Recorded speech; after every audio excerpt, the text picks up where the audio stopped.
Greetings one and all, this is Lloyd Brown. Welcome social media family to my vlog, and as mentioned in the last video, I have got a very special guest right here in my living room. Soon to be legend in my living room. Can you believe it? We have none other than Aleighcia Scott. How you doing, girlfriend? I'm good, how are you? I'm nervous. I'm nervous. I'm nervous. Scared.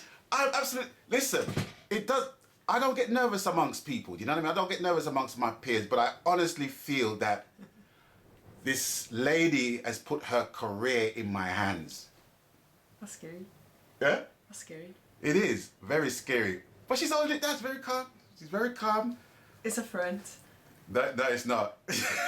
No, it ain't. Anyway, for those who don't know who this lady is,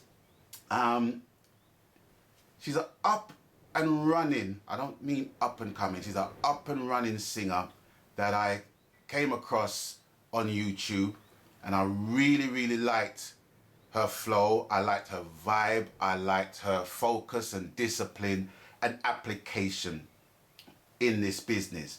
So what we're doing right about now, we're going to be doing a vlog, as you can see right now, just to get it out of the way, because I didn't want to do it after we conducted our project, because you don't want 6 hours later, you know, we're doing our vlog, and it's like, that's not going to work. So we have to be fresh and bubbly and bright, you know what I mean, to get all the energy. Yeah, so we're good to go with the project. But I'm just here, and I'm just going to ask Aleighcia some questions. She has no idea what the questions are. It's not pre-rehearsed or anything like that. They're here, and I've got 10 questions to ask her. I'm scared. Let's get ready. Okay, right. So, you are from Cardiff? I am. Okay. One thing about Wales that I have to say, and I really don't want to sound, what's the word, patronizing, okay, but this is the truth, is the honest truth. Wales is a nation of passionate singers, right? Whenever I hear choirs sing in rugby matches or, you know, events in Wales, they just have this passion that I don't feel in other choirs. I mean, gospel choirs and all that stuff bar aside, but I mean, a sense of real patriotic pride. Yeah. I feel when I hear people from Cardiff sing. So you are from Cardiff. I am. You're mixed race. What is your heritage? So my dad's family hail from Trelawney in Jamaica, Mm-hmm. and my mum's family hail from Wales and Ireland also. Okay. But I was born in Wales. Both my parents were born in Wales. Oh, right. Okay. Cool. All right. Right. So next question. I need to put on my glasses. I'm getting more nervous as the questions go on. No, it's okay. It's all good. Excuse me while I clean my glasses, ladies and gentlemen. I should have done it before, but, and I'm not going to pretend I can see stuff when I can't see jack. It's not going to happen. It's like, when did you last have spaghetti? No, that doesn't say that. Okay, right. Question number 2. When did you realise music was going to be an important part of your life? It's really weird. I feel like I never didn't know, if that makes sense. Mm-hmm. I think even my first words, my dad was singing a song to me, and I tried to repeat what the words were, and that was the first time I ever spoke. So I think from that, and even my photo, when they take a baby photo in the hospital, even looks like I'm singing in the photo. Wow. So I think for me, it was just inevitable. My family's really big on music, so I think for me, that was always going to be the way. Okay, so you was destined when you just started opening your mouth. Yeah. Wow. Okay. Question number 3. Why did you choose reggae over any other genre in music? I don't think I chose reggae. I think he kind of chose me. I think that's what I've grown up. Like I said, my dad's family come from Trelawney. I think my grandparents came to Cardiff in 1961 or 62. Okay. Sorry, it's either 61 or 62. Okay. And so reggae music has just been kind of the centre of my family. I listen to every kind of music, but I think reggae music has always been at the centre. I think singing wise, I started off kind of R&B, but I kind of just moved to reggae just naturally. I think it just Right. I mean, the reason why I asked that question was simply because How old are you? How old are you, man? 24. You're 24. I just So think about that. 24. okay, yeah. So with you being 24 and growing up as a child, the reason why I asked that was because the musical influences that would have been out at the time that you was a toddler, you know, would have been more mixed. It would have been more New Jack, Spice Girls. Spice Girls. Yeah, enough said. And you know, and other genres that kind of held their own as well as reggae. Yeah. But I mean, from my perspective, we grew up with a lot of music, but reggae was more or less like the bedrock. Okay. You know what I mean, of the influences that that my parents basically took on, and obviously they came from Jamaica as well, so they took the culture from Jamaica, including the music, to the UK as part of the Windrush generation. So that's why I asked you still, but yeah, it's funny you saying that music chose you. I think that's a fair way of putting it, because that's how it is. It's like, you know, you just feed off what you've been fed and how you've been brought up in culturally. Do you know what I mean? I mean, I do a lot of different genres, so I think my vocals actually come from a gospel point, because my nan grew up singing in the church, and she's the only one I know of who sings in my family. Sure. And so I think that's where it must have come from. So rooted, I think it comes from a gospel point, my vocals. But yeah, musically, I do other genres. I do a lot of like hip hop and soul as well. Right. But I think reggae comes from my heart. Sure. I hear that. Well, thanks for staying there. All right, question number 4. What was your first foray into recording, video, and performing? So I'll start with performing. I think performing, I think I started on the stage when I was about 6 years old.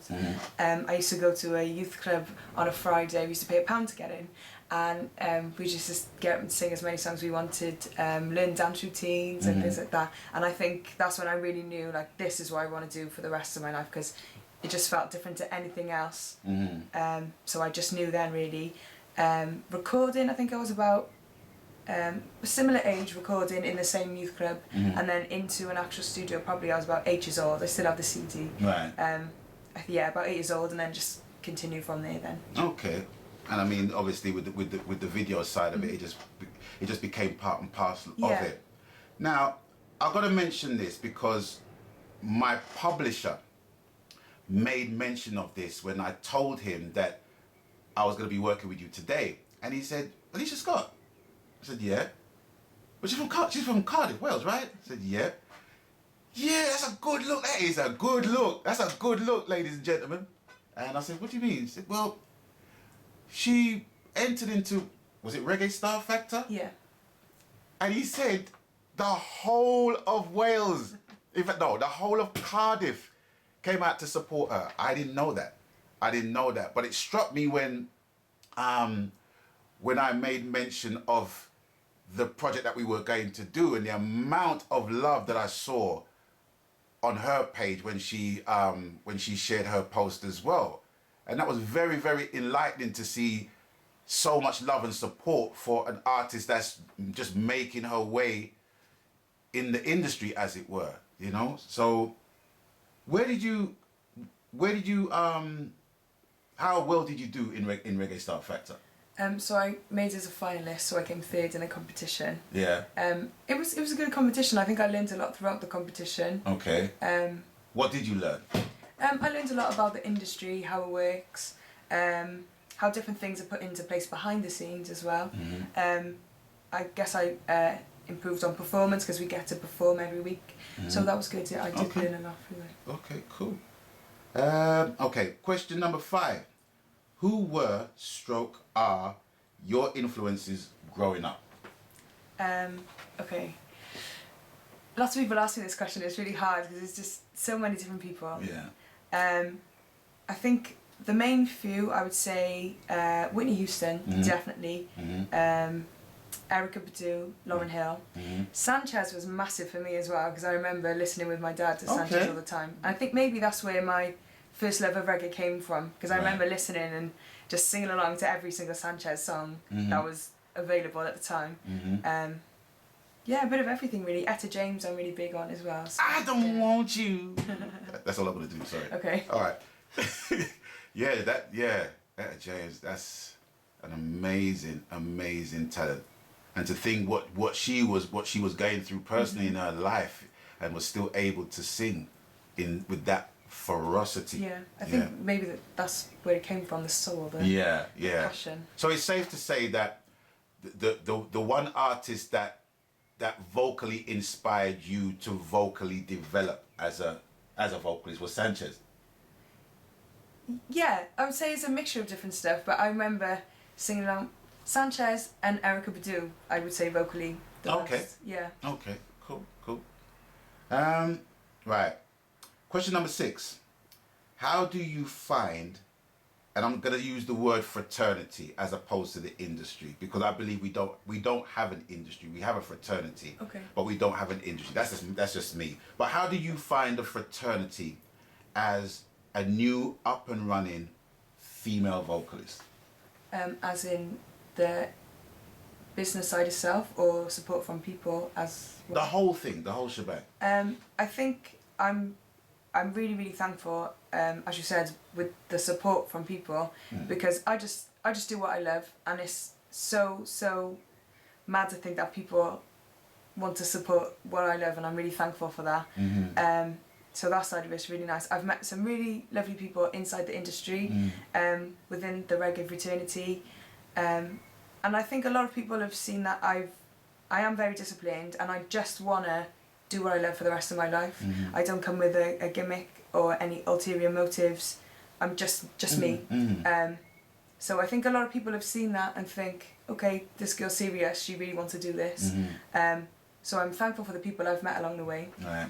I've seen a few stings, so, and I think that's part and parcel of any music industry, really. Absolutely. But I've learned from everyone, so yeah, it's been really nice, and it's nice to see other artists supportive as well. Seeing a new, like yourself, seeing a new artist coming in and thinking, yeah, okay, let's work with this person. Whereas some people might say, no, she's new, don't worry. Yeah, I mean, it's interesting of your findings still, because the one thing that I can safely say that I can speak for everyone concerned is that it is your discipline, it is your application to the thing. Is you're not doing this to get what we call to get a forward. You get what I'm saying? You're not doing it for the, for the blase,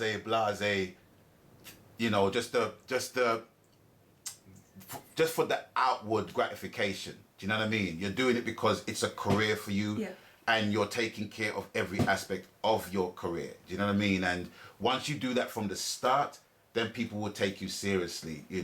With me and a lot of other artists of my generation, we done it because we love it. We was in the music because we loved it, but we didn't have a business sense. Okay. Do you know what I mean? And it's not just with my generation. It was even my elders before me.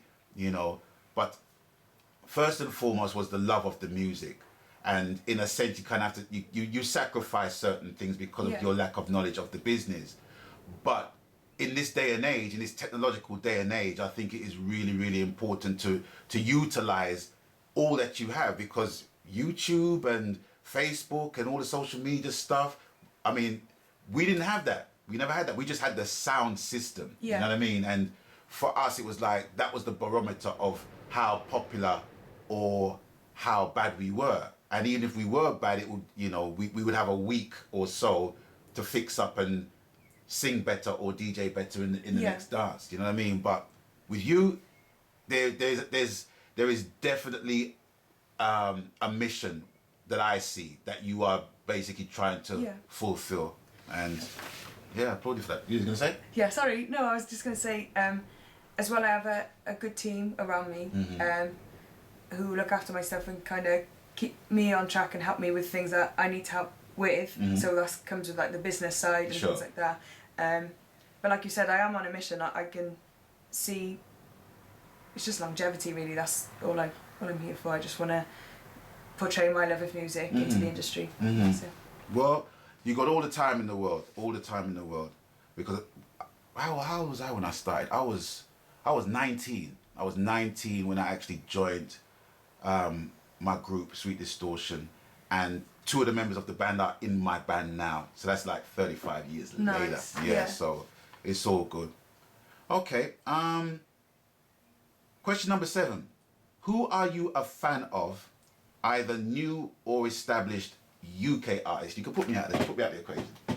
Okay, well, obviously you. Anyway. Stop it. I really like. There's an artist called Aleighcia. Mm-hmm. From Gloucester, but via America. Mm-hmm. But she lives in Gloucester now. Okay. She's sick. She's really good. There's so many. Oh, that's a really hard question. There's loads. I really love Royal Sounds. I've just done something with them. Mm-hmm. Again, they're very disciplined and they're on a mission of music. Mm-hmm. There's lots. Oh, I need to think about this one. Okay, we'll get back to that one, ladies and gentlemen. Okay. Number 8. I mean, you've more or less answered it throughout. But what are your plans and ambitions? So music is my life, is my soul life. So I just want to grow within the music world, as in be able to do it for the rest of my life, like I've said previously. I also want to do a lot of charity work as well, because I feel like sometimes it's nice when you get to a certain point to be able to give back, and I want to be able to get to that point. I'd like to do that.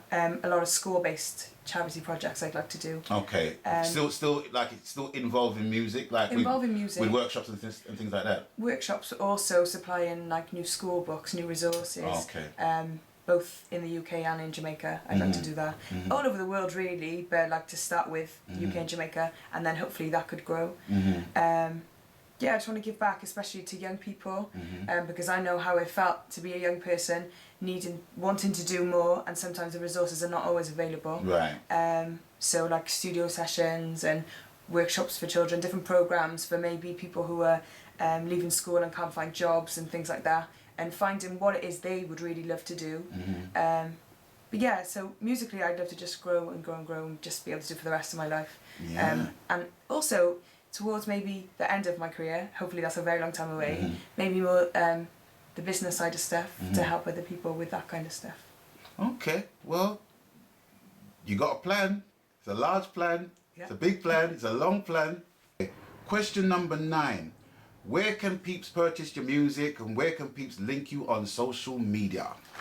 So you can link me on my Facebook page, Aleighcia Scott, Aleighcia Scott, Scott. So all my information is on my Facebook page. I also have a YouTube channel under the same name, Aleighcia Scott, a SoundCloud, the same name, on Twitter and Instagram /Aleighcia Sings. But I have a new single available called Vibe With Me, that's produced by the Royal Love Sounds. that single. You can find, thank you very much. You can find that on iTunes, Spotify, Amazon, basically all major download stores. Okay. And you know what? You know what the last thing is, right? Have a guess. Have a guess what the last thing is. I don't know. Okay. We need to hear some a cappella.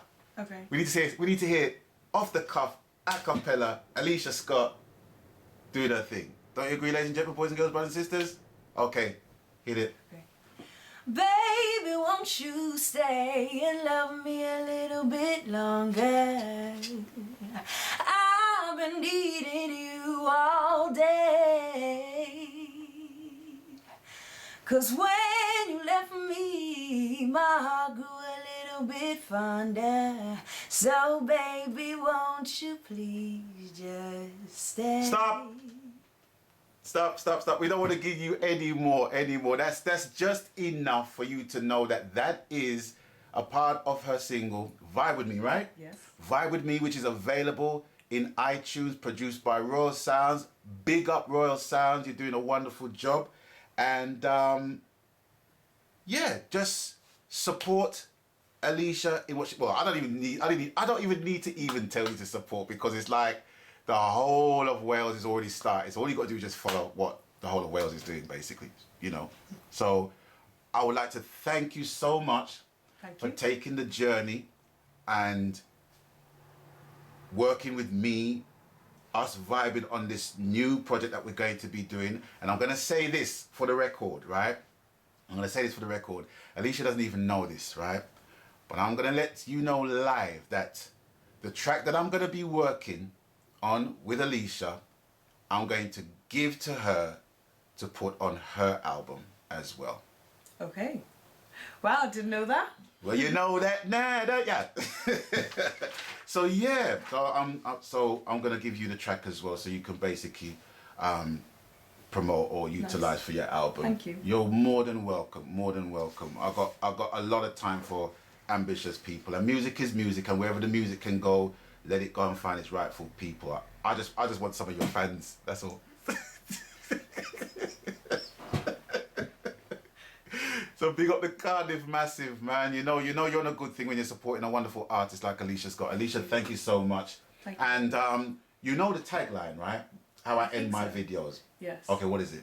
Don't involve yourselves in foolishness. Okay, abstain from foolishness. That's it. Okay? I'm close. You're close, you're close. So, we're going to bid you adieu, ladies and gentlemen.